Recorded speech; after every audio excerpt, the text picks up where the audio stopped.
Welcome to the third and final F122 deep dive video. My name is James Brallant, Social and Creator Manager on F122, and over the last couple of videos, we've been speaking to some key members of the development team as to what you can expect when the game launches on July 1st for Xbox, PlayStation, and PC. We've already discussed physics and handling changes, as well as VR and new features, including F1 Life. If you missed either of those deep dive videos, there are links in the description so you can catch up.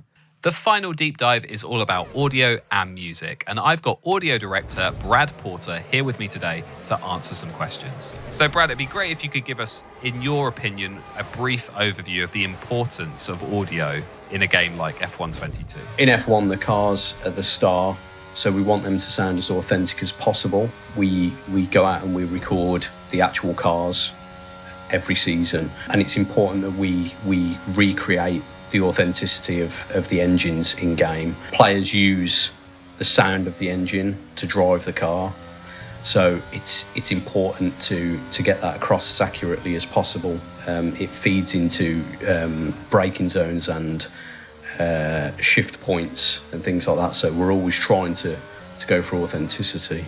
How far do you think has audio come in the last few years when it comes to actually portraying that in a game like F122? Obviously, with the new generation of consoles, there's been some significant changes. Yeah, so a lot's changed over the last few years and the last couple of generations. As standard now, we're recording a lot in ambisonics, which is 3D audio. We've also updated a lot of our equipment. We've updated the studio. The audio team's almost doubled in size, and we've also formed a lot closer bonds with teams over the years. So we work really closely with several teams on the grid now, and we've updated our mics and our mic techniques over the years to enable us to more accurately represent the broadcast audio. And in terms of tech, I mean, we've obviously got a lot more memory as the generations have gone on, so we're able to include a lot more assets, a lot higher fidelity assets, a lot more 3D audio than we would before. There's a lot of detail in the assets now, and the kinds of assets that we use and what we recreate, it's got a lot more advanced over the last, 5 to 10 years. So you talked a little bit about recording Formula One car audio. How does that process go? Well, again, we aim to recreate the broadcast as closely as possible. So we work with several different teams on the grid. We go to pre-season tests every year, and we mic up the cars and we record everything over several days. So we're looking for everything really from, the garage ambience, the paddock ambience, any kind of audio within the garages, onboards, trackside pass-bys. We're grabbing as much content as we can. So in terms of the actual TV broadcast recordings, we have to record that ourselves, but we try and replicate that as closely as possible. So we've worked with FOM over the years to see how they're recording the cars for TV. We use very similar spec mics, although we have to sort of do some bespoke work on the mics, the same as FOM do as well. We stick our mics in almost identical positions to FOM. So yeah, it's just about working with the teams really and trying to get everything set up in the same way that the broadcast audio is set up.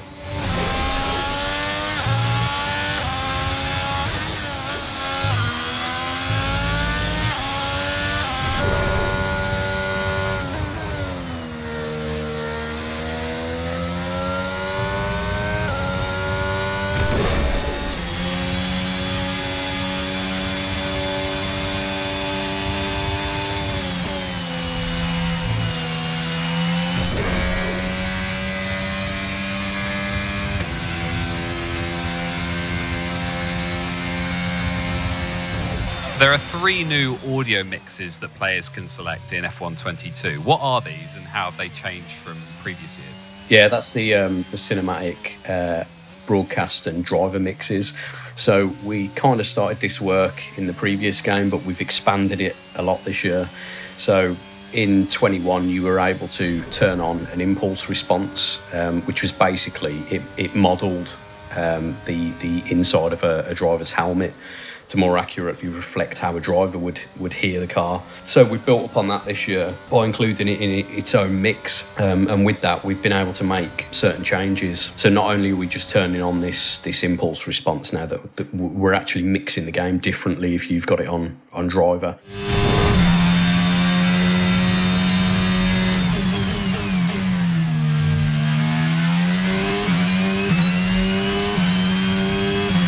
Same with broadcast, so we've sort of expanded that option a bit, where we did specific panning techniques with the engine and exhaust. We've rolled that into the broadcast mix now, so the broadcast mix is aimed to sound as close as we can get to the TV.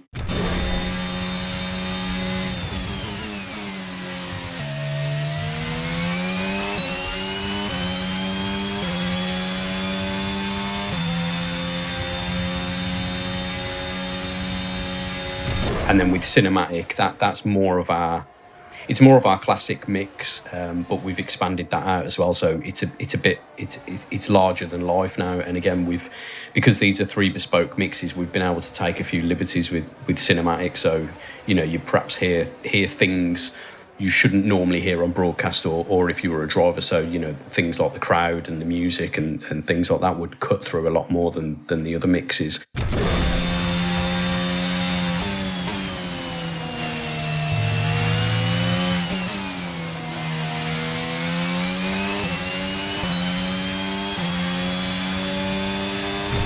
So it feeds into a lot of what our whole philosophy was with this game, really, in that we wanted to give the player a lot more options this year from an audio point of view. And people have been asking us to get closer to the broadcast audio for a while.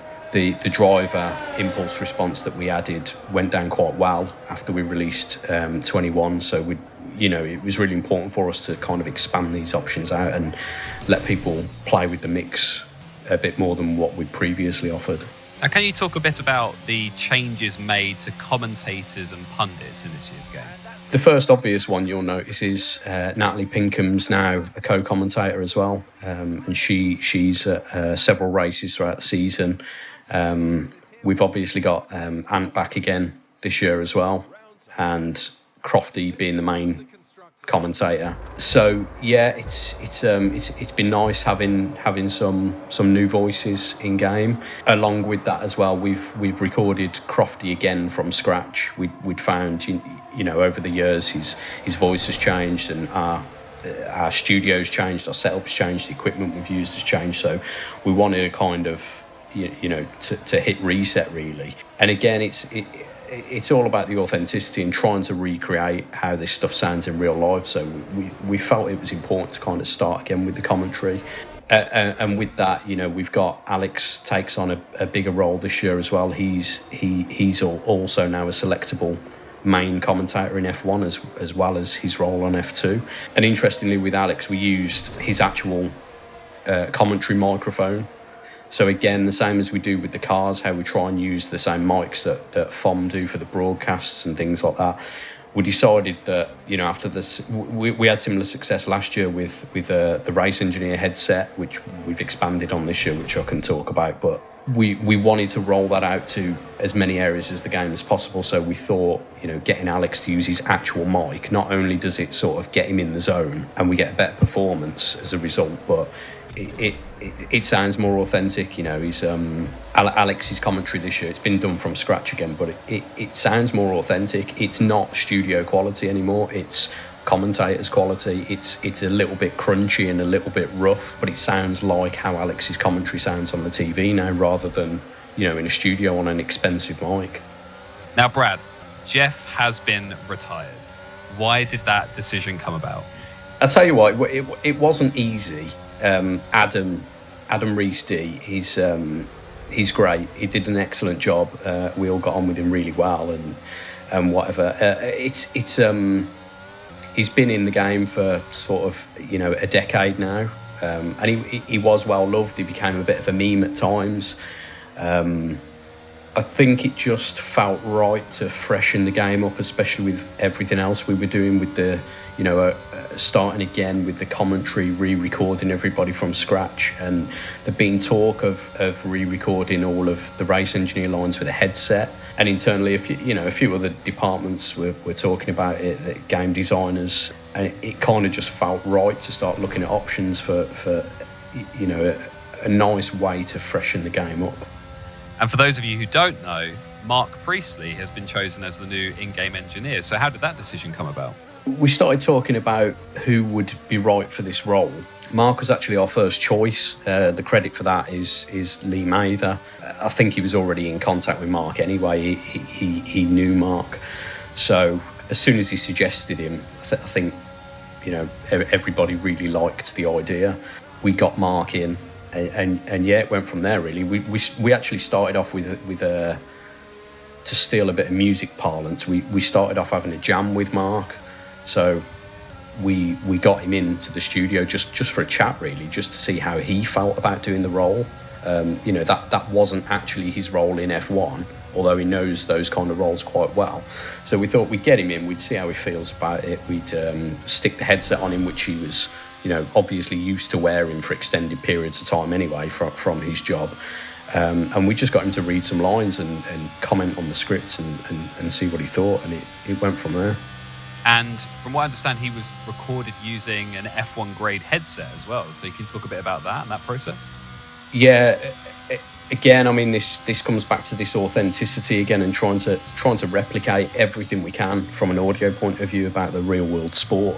So this started off, I'd noticed when I was working with various teams that there were headsets in use in the garages, and I started talking to one of the guys who maintains the headsets for one of the teams, and I just asked him about it and if we could get hold of one and all that kind of stuff. So I ended up ringing the company up and ordering one of the headsets so we could give it a go and see if we could improve our race engineer VO that way. So we ordered one. We used it in the cutscenes last year as a bit of a test bed. So all the main engineer VO in the game last year was still in the studio and then post-processed. So the cutscenes in 21 were a bit of a test bed, really. Yeah, we got this headset and we loved using it. So we decided that we'd record all the engineer VO again from scratch. And yeah, it's turned out great, really. So moving on to music now, for the first time we are treated to a licensed audio track list in the game. That's a really big deal. Yeah, it's it's obviously something a lot of EA Sports games already do, and actually the timing was just perfect because we get again a bit like some of the speech ideas that we'd had. We've been batting around this idea for several years really, and we were always quite keen to keep our bespoke music in game as well. So it was something we talked about for years, but we just never quite had the resource to do it. When we became part of EA Sports, it was naturally one of the first things we looked into doing. It's taken a long time. EA have a department specifically there to curate music in various games. So we worked with them, and they took a lot of the pressure off us because they were able to trawl through hundreds or thousands of pieces of music, send us back a selection of music based on the criteria that we'd given them. So we worked really closely with them actually over the course of about 6 months. A lot back and forth of us talking about our ideas and what we wanted to achieve. Yeah, and it's worked out really well. Now, I've been lucky enough to have access to this playlist of artists, songs and regions before the game has been released, and I can tell you for one thing, I've been having a lot of these songs on repeat over and over again when I'm working and outside of work as well. Obviously a very dance and electric feel to this playlist, so is that what makes this differ compared to the likes of other EA Sports titles? Yeah, again, I suppose it was really useful working with EA Music. They curate the playlists with the input of the other teams as well. So they're very conscious about us not stepping on the toes of other EA Sports games. But right from the start, we wanted something that felt like F1. I've been saying this all the way through, but again, for me, it's all about authenticity, and it's even about, I like to recreate things that maybe fans don't even know about. So, we have like a lot of garage Easter eggs and things like that with engineers talking and, stuff that fans might not know. And the music is another one of those. Like, we've been in so many garages now over the years that we've been working on the games that we've listened to the kinds of music during pack down that a lot of the teams play. And we also feel like with F1 being this slick high-tech sport, and everything's polished and precise, we felt that sort of the sort of production quality that we've got in sort of modern dancey sort of chart music fits that really well. It's the same kind of process. So it was an obvious choice for us, and then we worked closely with EA Music to just make sure that there wasn't any kind of crossover. There'll be similar artists across different games, but we wanted to carve out our own sort of area for F1 that felt distinctive from FIFA and NHL. And how is music used in game? Yeah, it's been fun. We've had to rip out the old system from a tech point of view and rebuild it, basically. We felt, as I mentioned, it was really important to keep the bespoke music in as well. So we've still got Ian and Mick Tech in the game this year with brand new pieces of music. And the way that the music is used now in game, it's instead of really being something more in the front end, it kind of weaves itself in and out of the game now.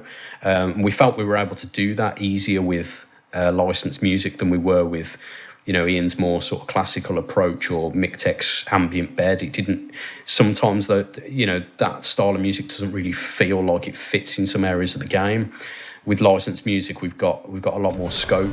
For example, as well as the music being heard in the menus, we have music in the sort of career hub areas now, and you'll hear it when you're in sessions on some occasions. So, for example, in time trial, you'll hear the licensed music coming out the tannoy at certain points. As you're driving around the circuit, you'll be able to identify where the tannoy is because you'll be hearing the music come out of it.